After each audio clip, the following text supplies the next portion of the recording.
예, 감사합니다. 하도 박수가 연하게 쳐주셔서 뭐가 된 듯한 기분을 느끼네요. 미국에 가서 보면 그 큰 교회가 앞에 이렇게 무대처럼 돼가지고 거기에 관현악단이 쫙 있어가지고 음악을 연주를 해주고 찬양을 해요. 그 목사는 저 귀퉁이에서 보면대 하나 놓고 거기서 설교 짧게 하고 그 내려가고 그런 교회가 굉장히 큰 교회들이 많더라고요. 뭐 크다고 그래서 어떤 정도냐면 주위에 그 화원하고 뭐 이렇게 해서 되는 게 어마어마해요. 그리고 이제 또 그렇지 않은 분들도 계시던데 조님보라는 분이 그분은 히피였는데 그 찬양과 그리고 그 신유의 은사가 있으셔가지고 거기에 교인들이 많이 모여요. 전 세계에서 모여있던데 굉장히 그 큰 성전에 꽉 차요. 그게 1부, 2부, 3부 뭐 계속 나가죠.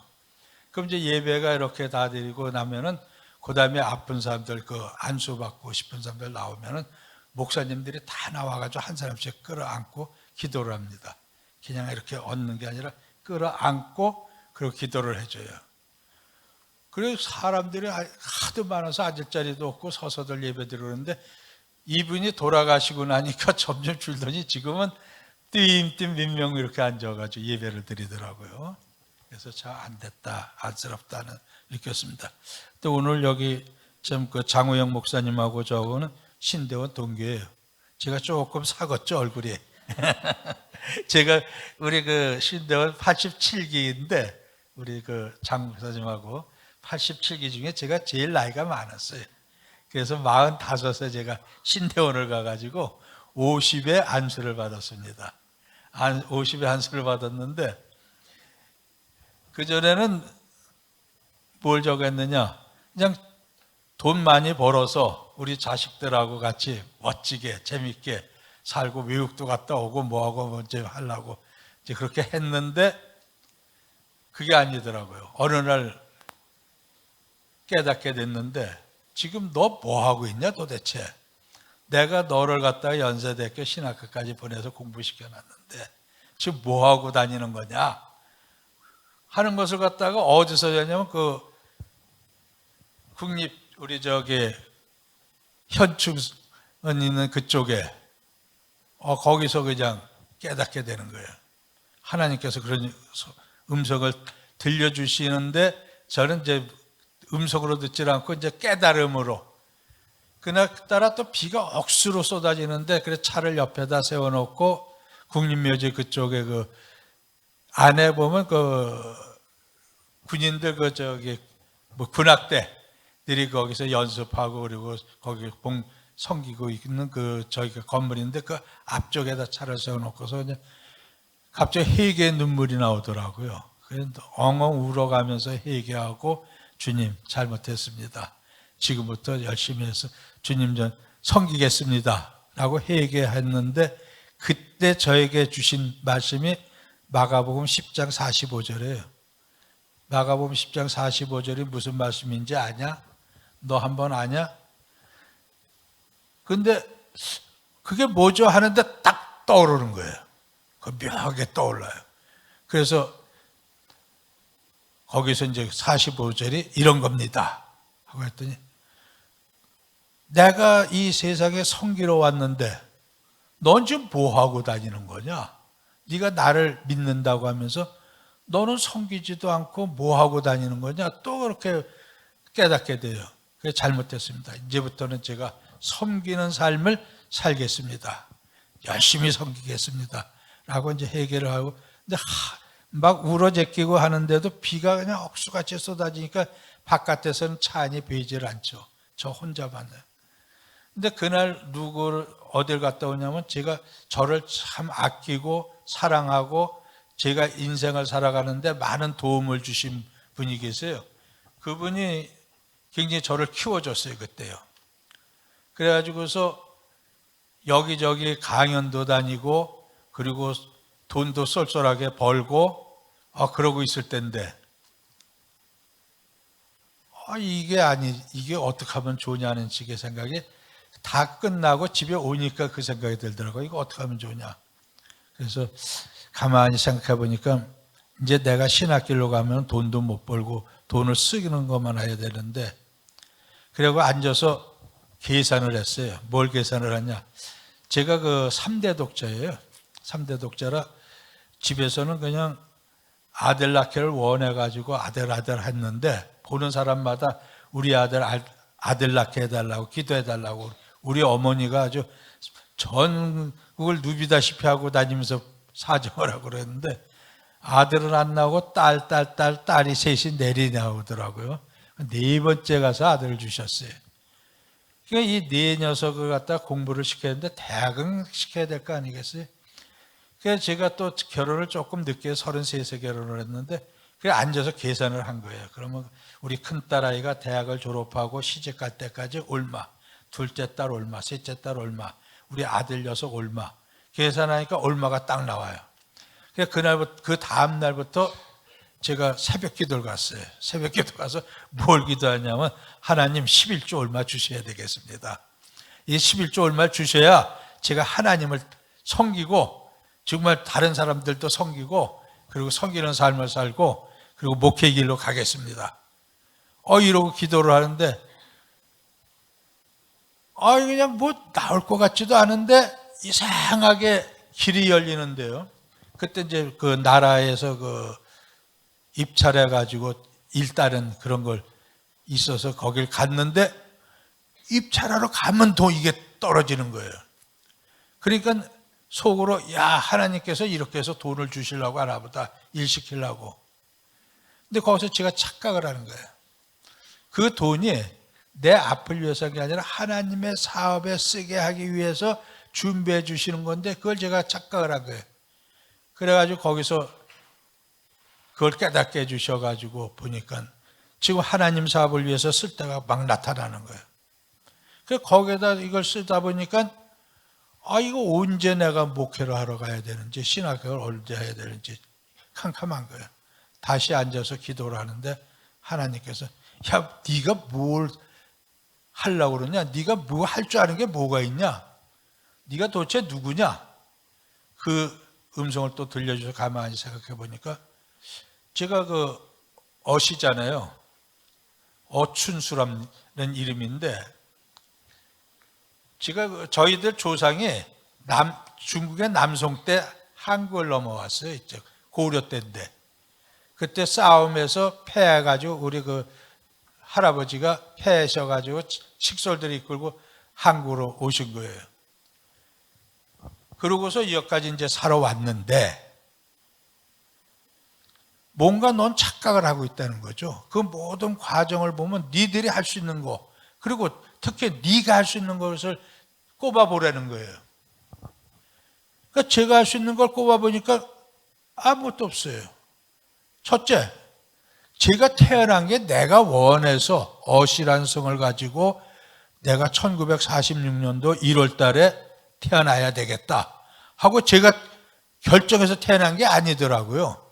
태어나고 보니까 그날에 태어났고 우리 어머니 아버지가 계셨던 거고 우리 할아버지 할머니가 계셨던 거고, 그러니까 뭐 하나 된 게 없어요. 그 결혼한 것도 가만히 보니까 제가 33세 결혼한 것도 우리 어머니가 28에 홀로 되셨는데 홀어머니에다가 할아버지 할머니 계시고, 그러니 누가 온다 그래요? 안 온다는 거예요. 손만 봤다면 딱지 먹는 거예요. 그러니까 집을 이제 하나 마련해 주시더라고요. 그래서 결혼하면 저 집 가서 살 거고 뭐 해도 안 와요. 그러니까 딱 하나 신부감 구하는 건 뭐냐면 우리 부모님, 어머니 모시고 할아버지 할머니 모시는 사람, 그 사람이면 무조건 난 결혼한다.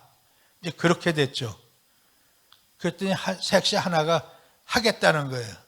근데 보니까 같은 교회 다니는 아가씨인데 저하고 8살 차이가 나는데, 8살이 나는데 우리 교회를 계속 안 나오고 적은 두고 그냥 합창한다고 왔다 갔다 하던 그런 신부니까 저에 대해서 집에 대해서 잘 모르고, 그러니까 결혼하겠다 그래서 어쨌든 결혼이 됐어요. 그래가지고 33세 결혼했는데 결혼도 그렇지 않냐? 너 계속 깨지는 거. 내가 그래도 안쓰러워서 8살 연하 아주 쌩쌩한 섹시를 어때? 이렇게 해줬는데 이놈아 정신 차려 하는 식의 얘기예요. 네가 하려고 했으면 나한테 맡겨야지. 네가 하고 싶은 거 했던 게 뭐가 있냐? 네가 네 힘으로 한 걸 한번 따져보라는 거예요. 그러니까 따져보니까 다 내가 한 것 같았는데 아니더라는 거죠. 어떤 보이지 않는 힘에 의해서 이제까지 살아왔고 앞으로도 그렇게 살아갈 것 같다라는 얘기죠. 그러면서 잠을 못 이루는 밤이 이제 하루 이틀씩 생기면서 따져보는 거예요. 그러다 보니까 잘못한 게 또 떠오르요. 남한테 잘못한 거 그냥 뭐 이런 것들이 자꾸 떠오르면서 회개의 기도가 나오면서 좀 캄캄한 거예요. 앞으로 어떻게 할지. 그리고 지금 다 놓고 목회 길로 간다면 지금 사업하는 건 어떻게 하며 뭐 등등의 일들이 그냥 어떻게 할지 모를 정도로 된 거죠. 근데 거기에서 다시 일깨워 주시는 게 맡겨라 나한테. 그러고 맡겨놓고 봐라.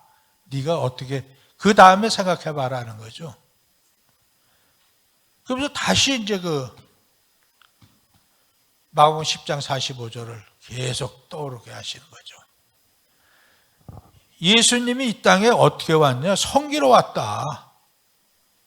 그리고 대속 물려주러 왔다. 너는 팔자 고친 놈이야.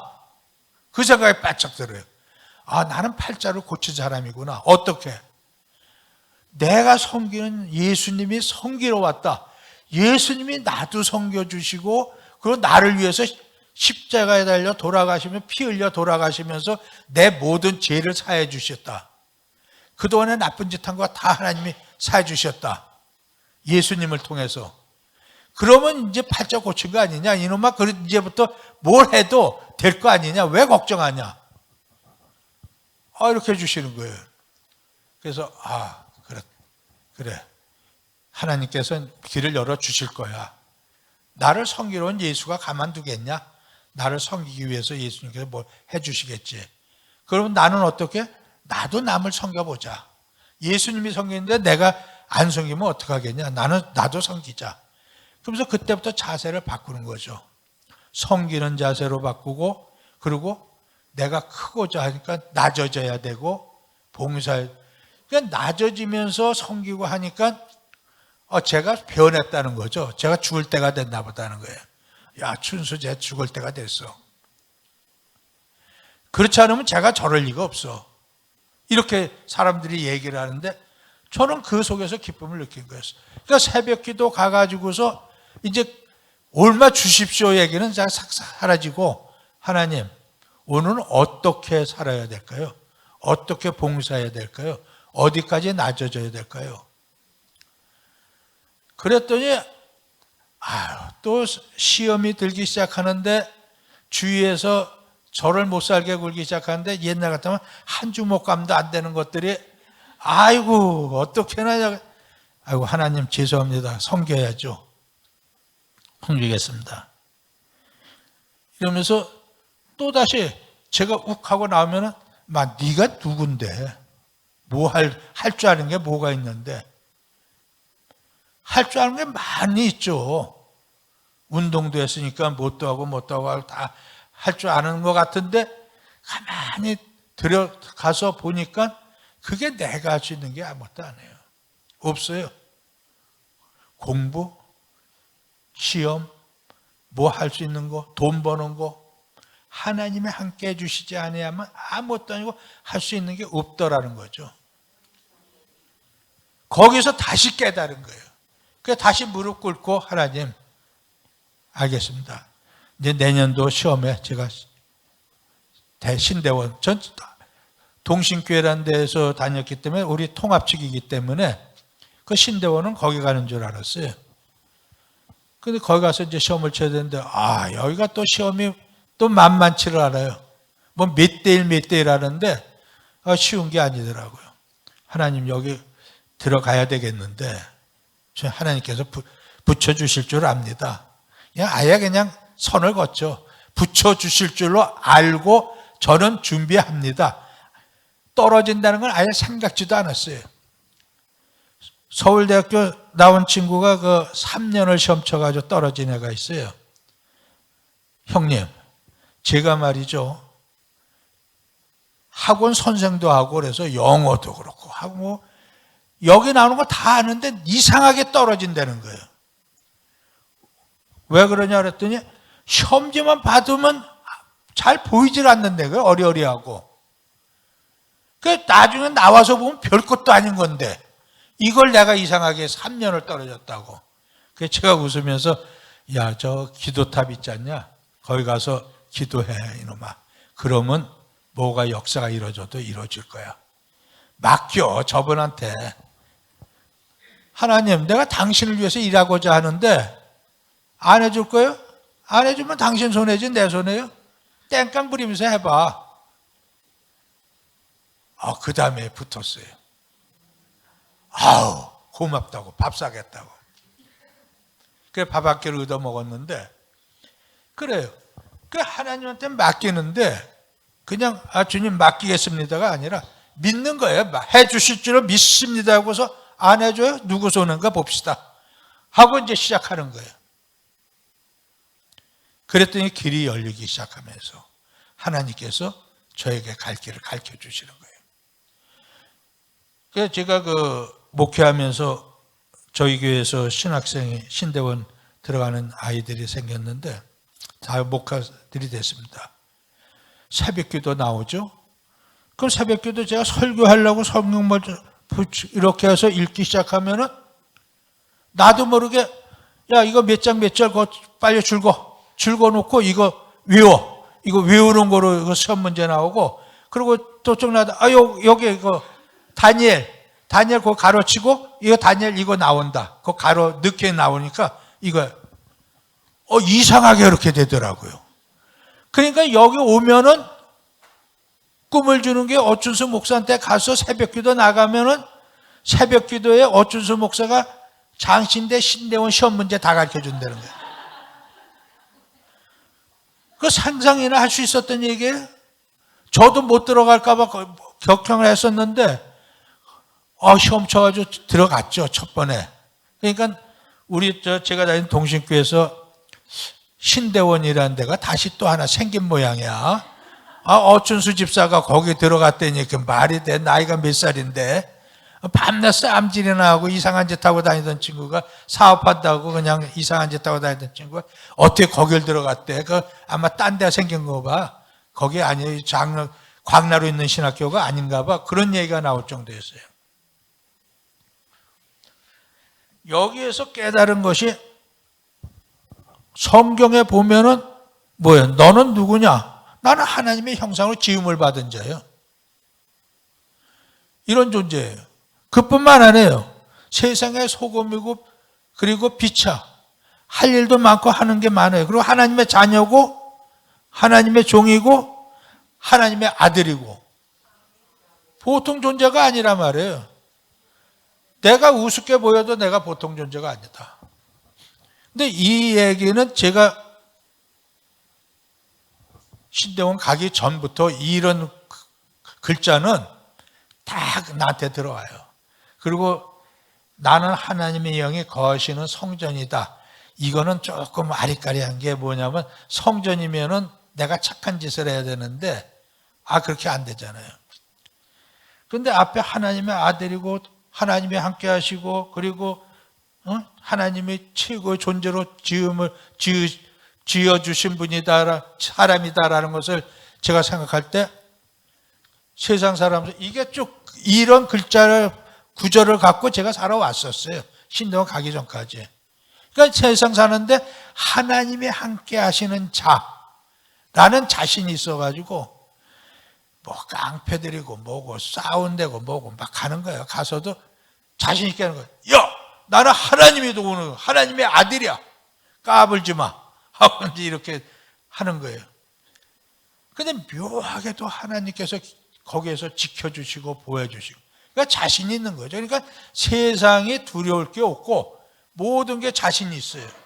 나는 돈도 얼마든지 벌 수 있고 뭐 할 수 있고 그런 자신을 가지고 살았는데 하나님께서 그걸 다 깨버리시고 다시 깨닫게 해주시면서 하나님을 의지하는 건 똑같은데 뭘 위해서 하나님을 의지하느냐, 이게 바뀌어진 거예요. 이제까지는 내가 잘 먹고 잘 살고 내 아이들 잘 키워서 훌륭하게 키워가지고 훌륭하다는 게 뭐예요?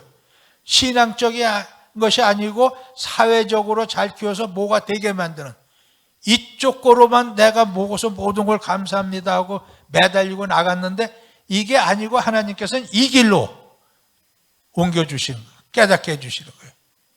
그리고 맡기고 나갔더니 이쪽 길도 저절로 해결이 되더라는 거예요. 근데 이걸 좀 진작 깨달았으면 나이 먹어서 그렇게 해야 되더라고요. 제가 50에 안수를 받는데 안수 받는 날 할머니 권사님들이 오셨어요. 꼬부랑 할머니들이 오셔가지고 붙잡고 엉엉 우는 거예요, 저를. 아니, 이 양반들이 왜 우시나? 아니, 권사님 왜 우세요? 그 우리 어머니도 오셔가지고 왜 그래요? 권사님 왜 우세요? 민영순 권찰, 우리 할머니가 그땐 권찰이었는데 제가 국민학교 다닐 때 민영순 권찰의 기도가 응답됐다라는 말씀들을 하시더라고요. 그때 우리 할머니가 뭘 기도하셨냐면 제가 국민학교 초등학교 다닐 때 우리 손자가 김세진, 그때 동신교회 담임 목사님이 김세진 목사님인데 김세진 목사 같은 훌륭한 목사님 되게 해달라고 서원 기도를 하셨다는 거예요. 근데 그게 나이 50에 가서, 제 나이 50에 가서 들었다고 이분들이 그 기도를 기억하고 찾아오신 거예요. 안수 받는데. 얼마나 제가 깜짝 놀랐겠어요. 우리 할머니가 내가 초등학교 다닐 때, 그 5학년 때, 4학년 때, 이때 하신 기도가, 그리고 이때 하나님께 매달렸던 그 기도가 제 나이 50에 응답이. 그러니까 하나님의 응답은 그 때를 맞춰서 해주시는 것이지, 내 때가 내가 원하는 때에 맞춰서 해주시는 게 아니다라는 걸 깨달아요. 3대 독자라고 우리 어머니가 그렇게 아들 했는데 이 아들 녀석은 우리 며느리 신랑이고 우리 저 사돈집 사위에 우리 딸 셋만이 이게 내 자식들이라. 그래서 셋 다 미국에 있는데 가면 대접이 말도 못해요. 그러니까 딸 셋 난 게 하나님의 응답이었는데 저는 그걸 응답인지 몰랐던 거죠. 이런 녀석들한테 대접받고 나니까 이게 하나님의 응답이구나. 이렇게 이제 깨닫게 된 거예요.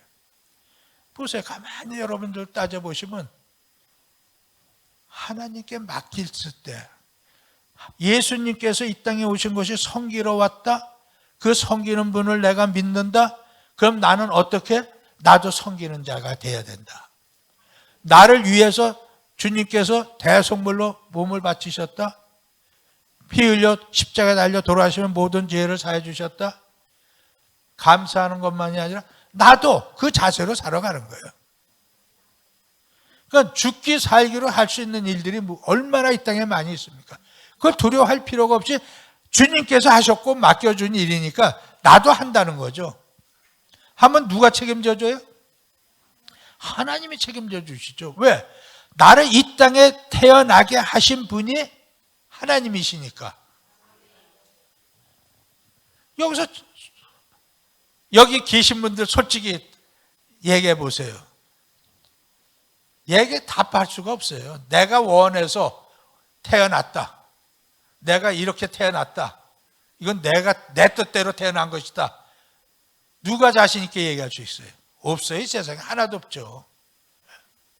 하나님이 해주신 거예요. 그래서 태어난 거예요. 그러니까 우리는 어떻게 내가 태어난 거에 대해서 불만을 가질 필요가 없어요. 하나님이 거기에 맞춰서, 그러니까 5달란트, 2달란트, 1달란트를 주시는데 나만 왜 하나님 1달란트요? 따질 거 없어요. 토기장의 마음대로 토기를 빚는 거지, 그릇 빚는 사람이 마음대로 빚는 거지, 그릇 빚겨진 사람이 그릇이 있다가 왜 나는 이렇게 빚었어요? 하고 얘기할 수 있어요? 얘기 못 하잖아요. 그러니까 나는 나대로 주어진 대로 즐기며 사는 거예요. 하나님 고맙습니다. 이대로 즐기며 사는 거예요. 공부 많이 한 사람은 학자 돼가지고 그렇게 사는 거고, 그렇게 못하면 장사도 할 수 있고 뭐 할 게 많잖아요. 그렇게 하면서 거기서 즐기며 사는 거예요. 기쁨을 누리면서. 왜 나만 이렇게 살아야 되느냐? 내가 왜, 아버지 어머니 왜 나를 이렇게 낳으셨습니까? 따질 것도 없어요. 그분이 또 그렇게 낳으려고 낳습니까? 그분도 만들어줘서 나라 하니까 그렇게 낳은 거예요. 그러니까 우리는 하나님 앞에 따지고 나갈 사람이 하나도 없어요. 하나님은 하나님대로 생각이 있으셔서 보내주셨으니까 우리는 거기에 따라서 하나님께 감사하면서 나가는 거죠. 이 땅에 토마스 선교사가 와서 순교를 하셨어요. 영국 분이에요. 이분이 중국의 선교사로 나와가지고 3개월 만에 부인을 잃었어요. 그래가지고 절망에 빠져서 있다가 다시 한국 사람들을 만나고 정신 차려서 한국으로 내가 복음 전하러 가야 되겠다 하고서 한국에 왔다가 순교하심 당한 분이죠. 이 토마스 목사님이 그 잘하고 선교사로 파송한 교회가 그 지붕을 갖다가 수리해야 되는데 돈이 없다고 그래가지고 한국으로 와서 좀 지원 좀 해 주십시오 하고 와서 우리나라에서 지원을 해줬어요. 몇 교회가. 거기 지금 영국엔 이슬람교가 들어와서 지금 난리예요. 믿는 사람들도 엉망이고. 하나님께서는 이 같은 토마스 선교를 보내주셨는데 토마스 선교사가 죽으면서 성경을 뿌리고 성경을 줬는데 안 받고 그랬는데 나중에 이 사람들이 주워다가 보고 읽고서 토마스 선교사를 죽인 사람이 회개하고 장로까지 됐어요.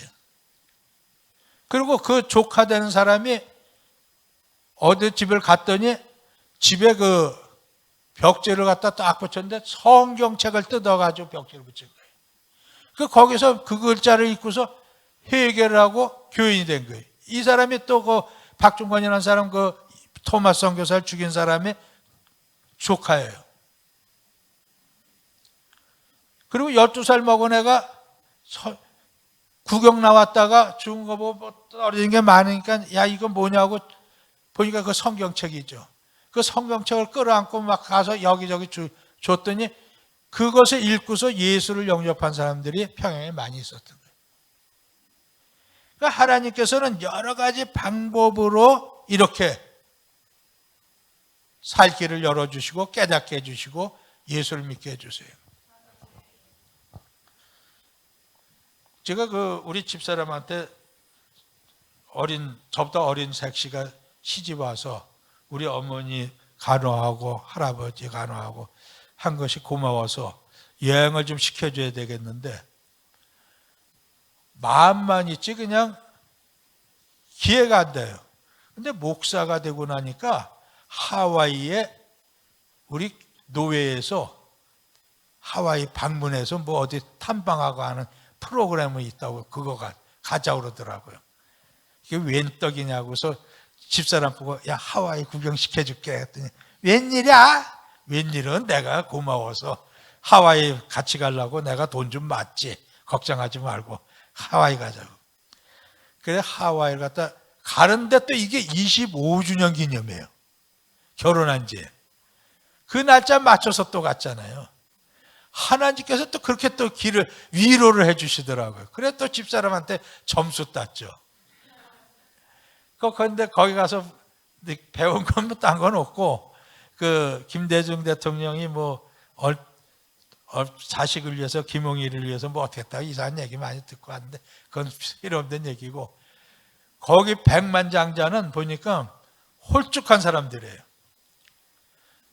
그 가이드가 저 사람들은 다 백만장자래요. 근데 다 홀쭉해요. 그냥 쭉쭉 뻗었어. 남자고 여자고. 근데 딕시글 하는 저 사람들은 다 노숙자 비슷한 사람들, 없는 사람들이래. 그 무슨 얘기냐? 잘 먹어서 저렇게 뚱뚱해진 건데 운동을 안 해서 뚱뚱해진 거라고. 백만장자는 돈이 많으니까 운동 열심히 해서. 그러니까 미국 와서 백만장자 티 내려면은 살들 빼고 똥 빼주리고 오라고 그러더라고요. 그러니까 그것도 이제 거기서 배웠는데.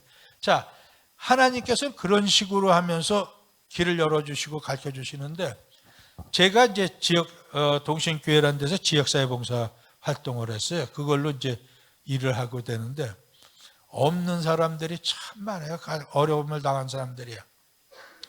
그래 거기에 이제 그 활동을 하면서 사람들을 보살피는데 그 교인들 가운데도 한 사람이 죽었는데 아무도 안 간다는 거예요. 그럼 왜 안 가느냐 하고 이제 그러면서 여기는 목사님이 한번 가서 하셔야 됩니다. 장례를 치러야 됩니다. 그런데 이분이 알코올 중독으로 해가지고서 간 경화증으로 죽었어요. 그래 가보니까 방 안에 피가 말도 못해. 피비린내가 뭐 말도 못해. 그건 아주 견디기 힘들어. 냉장고를 열었더니 바퀴벌레 몇 마리만 있지 먹을 게 하나도 없어요.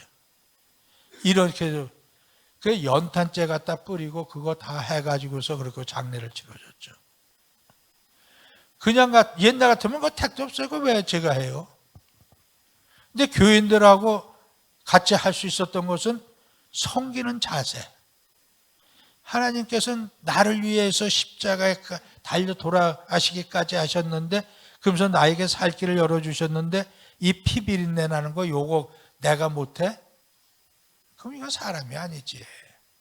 너 나중에 하나님 만나고 예수님 만나면 뭐라고 할 거야? 너 엄마 그때 어떻게 했어? 그럴 때 뭐라고 답변할 거야? 그걸 저기 하고 이런 식으로 이제 할 수 있는 자세로 바뀌니까 죄송한 얘기 딱 한마디 할게요. 제가 그 어려서 어머니 혼자 사시니까 사회에 대한 굉장한 그 반항이 좀 있어가지고서 그게 좀 거칠게 좀 생활을 좀 했어요.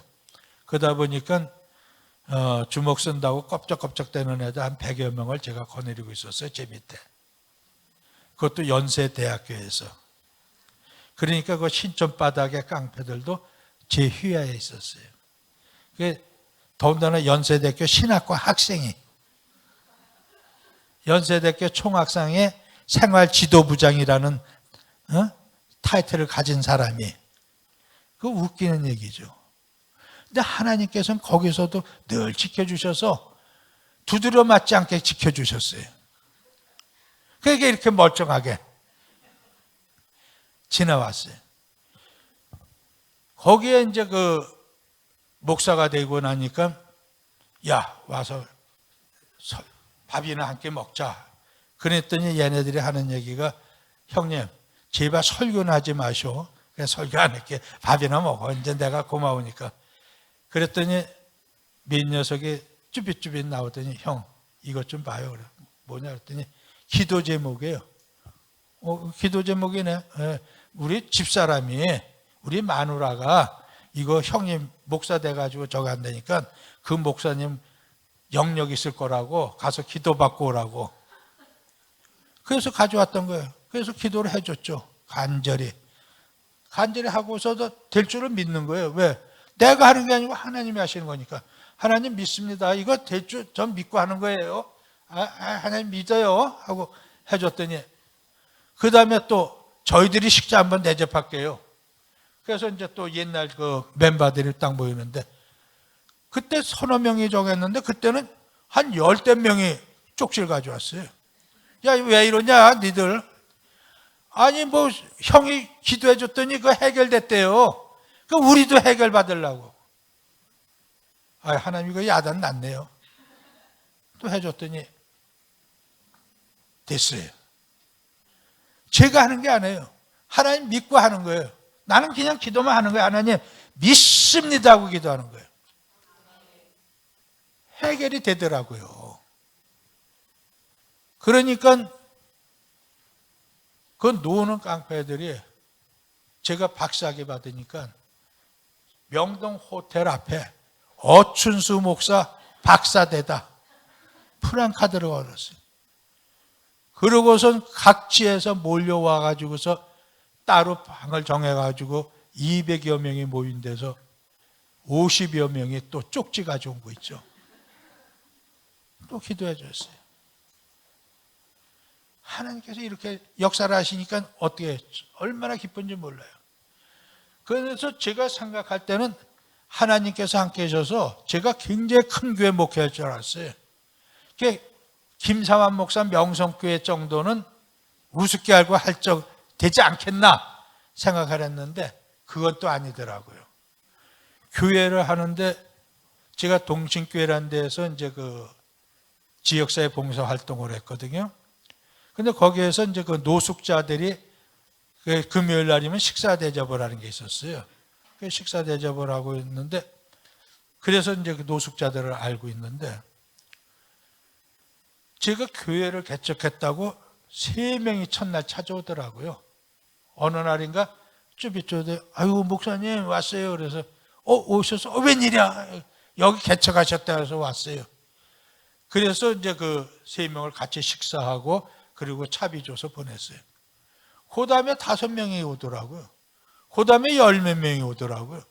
근데 이게 한 200명이 오니까 우리 교회 교인 우리나라 강남이 잘 사는 건 제가 거기서 알았는데 아이들 11조가 강북의 안수집사 12조하고 같이 맞먹어요.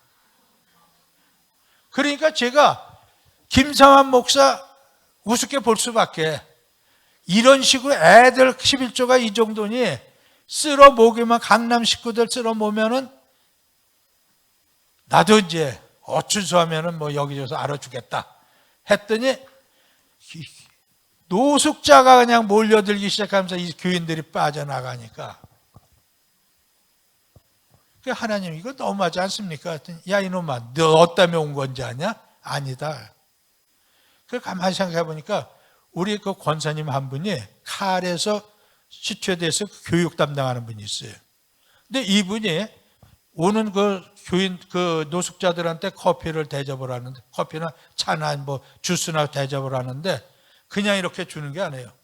의자에 앉았는데 딱 무릎을 꿇고 눈을 맞추고 이걸 쟁반을 들이대는 거예요. 뭐 드시겠어요? 아이고 뭐 드실 거예요? 생각 인물도 이쁜 분이. 그리고 또 권사 한 분이 계시는데 이분은 등짝 때리는 게 또 장기예요. 아이고 왔어. 왜 전번에 안 보이던데. 이게 이 사람들한테는 어머니가 그리운 거예요. 자기 등짝 때리는 게.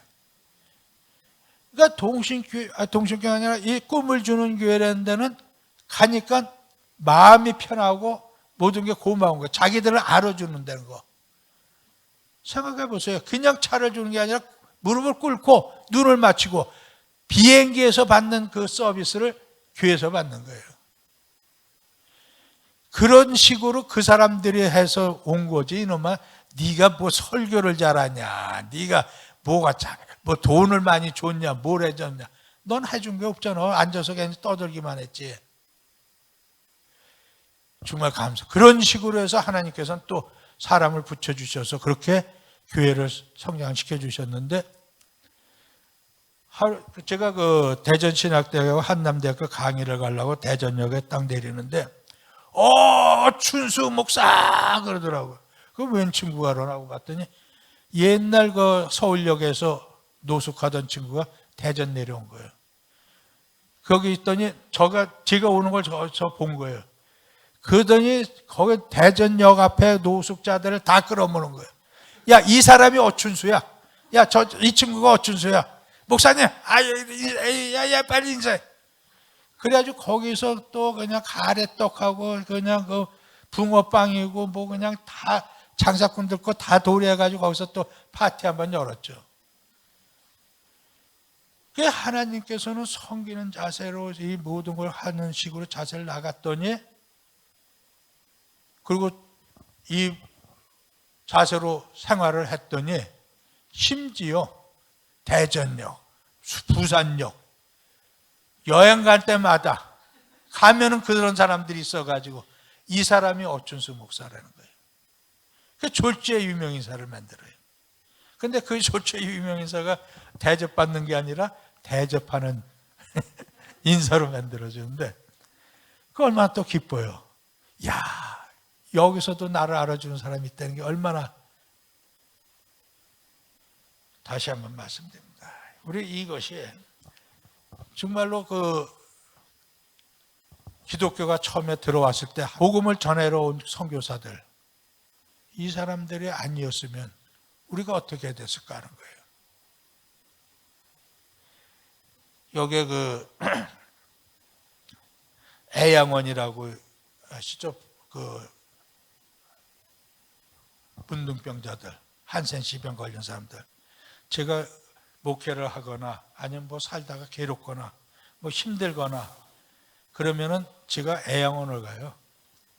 애양원을 가서 손양원 목사가 했던 그것을 보고, 그리고 그 애양원이 생긴 그 유래까지 다시 한번 살펴보고, 그리고 거기서 교회 들어가서 무릎 꿇고 기도하고, 그리고 힘을 얻고서는 여수 가서 그래도 영적으로 은혜 받았으니까 육적으로도 해서 간장게장, 여수 아주 유명해요.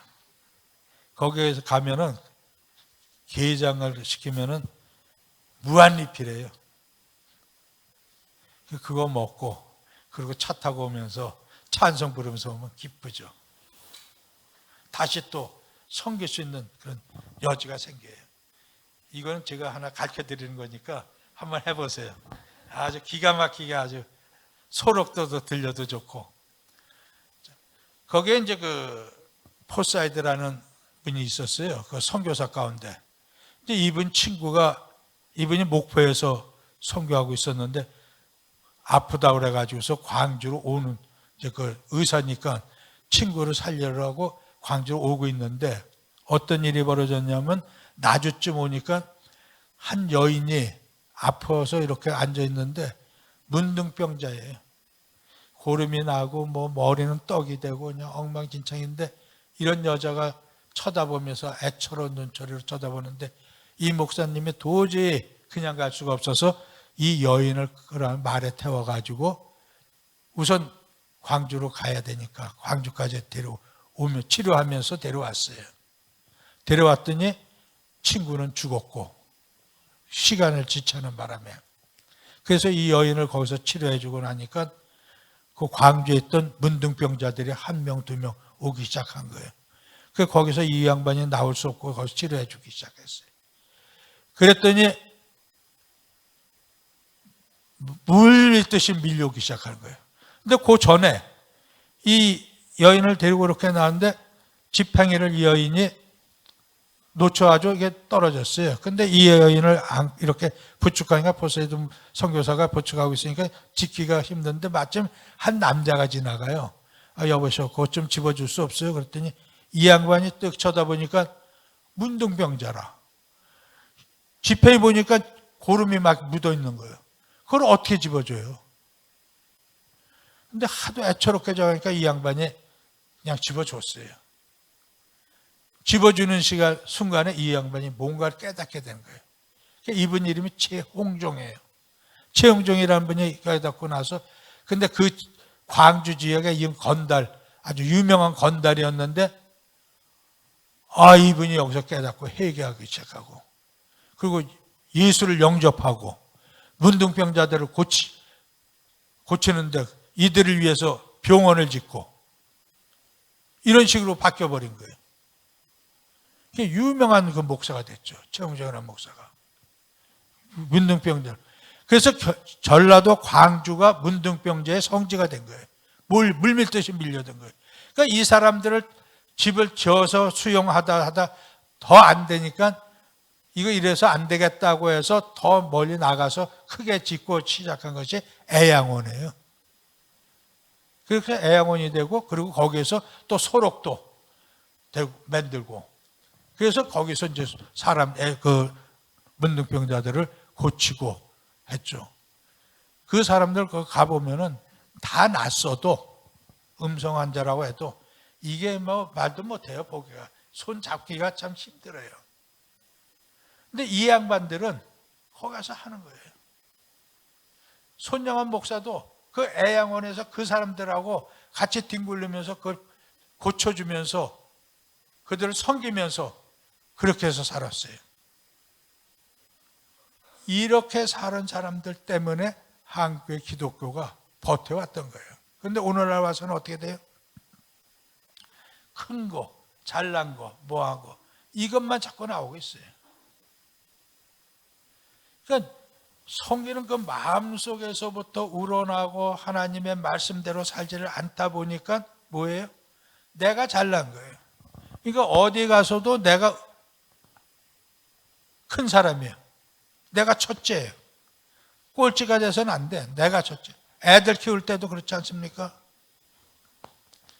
효자가 어떤 효자인지 아세요? 사람 죽고 나서 보면 효자가 나타나는데 평상시에 그냥 아버지 어머니 속 있는 대로 긁고 속색이다가 돌아가신 다음에도 제대로 나타나지 않고 딴짓하다가 아버지 어머니 산소 파헤쳐가지고 영안당 모시겠다고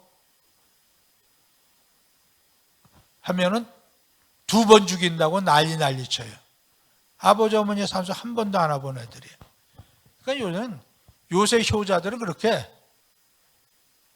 제대로 지 멋대로 하는 애들이 효자예요. 진짜 효자들은 그렇게 안 하죠. 말씀대로 살고 하다 보니까 어떻게 하든지 잘 해드리려고 애를 쓰죠. 전번에도 보니까 그 곽선희 목사님이 그 얘기 기도를 하시더라고요. 여러분, 우리는 요양원에 안 가고 치매 안 걸리고 이 2가지를 위해서 우리 꼭 기도합시다. 꼭 기도해야 돼요. 기도합시다. 그러더니 하나님 아버지 우리 요양원에 안 가게 해주시고 치매 안 걸리게 해주시고. 그게 내 마음대로 됩니까? 이거 맡기는 거죠. 근데 그걸 하고 싶다고 해서 또 되는 것도 아니고. 그러니까 하나님께서 해주시면 하는 거고 아니면 아닌 거고. 그러면 우리 인생이 정말로 행복한 인생이 되는 거예요. 지금 내가 뭐가 없다, 뭐가 안 된다, 남은 뭐 하는데 내 친구들은 다 잘 됐는데 나는 이게 지금 이걸 나는 즐기면 되는 거예요. 걔는 지금 이걸 못 즐겨요. 왜? 저쪽 세계에 있으니까. 우리는 여기에서 즐기면서 감사하면 되는 거예요. 너 찬송 앞에서 인도하고 그럼 신나게 같이 부르는 거예요. 에이, 그럼 뭐 또 거기 앉아서 뭐 박자가 틀렸네, 뭐 음정이 틀렸네. 그런 거 하면은 은혜가 안 되죠. 그냥 같이 즐겁게 부르고. 이렇게 하다 보면은 섬기면서 살다 보면 여러분들 인생이 그리고 이 신부교회를 제가 입당 처음 할 때 와보고 이제 2번째 와보는데 정말로 우리 목사님 훌륭한 분이에요. 장 목사님하고 같이 여러분 신앙생활 잘 하시다가 하나님이 부르시면은 하나님 저 왔어요 하고 가서 기쁘게 또 보내시고 여기 살 때는 사는 대로 행복하게 사시기를 간절히 소원합니다.